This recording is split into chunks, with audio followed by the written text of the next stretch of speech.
I'm Keith McMillan, and I'm live here at Day Field, where Randolph-Macon just won its first ever night game in the school's history. They rebuilt the field this past year and switched it from its old long view to this view that we have now here. They've got a building on the side of the field, kind of in the old style, or maybe the RPI field, or something a little bit similar to Carnegie Mellon. I don't have a whole lot of game stats for you tonight because I was here with the family, and if you've ever been to the game with the family, you know it's hard to watch the game and pay attention to the kids as well. But I will say this, it's hard to believe that this Randolph-Macon team here tonight that won 45-12 against Catholic was the same team that lost big the first week of the season to Johns Hopkins. And it's also hard to believe that the Catholic team that just played here tonight beat Hampton-Sydney, which is generally the best team in the ODAC.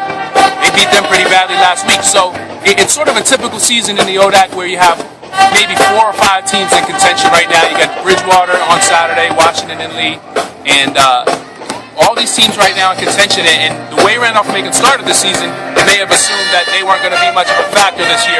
But the way they played tonight, and they keep that going up through the ODAC schedule, they'll be in pretty good shape.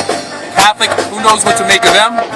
They really didn't have a good game tonight, and like I said, I don't have a whole lot of details for you. They're always on the website, but I just wanted to talk a little bit about the scene here, because for a lot of D3 schools, you know, maybe in the 80s, 90s, and early 2000s, didn't have lights, didn't have turf.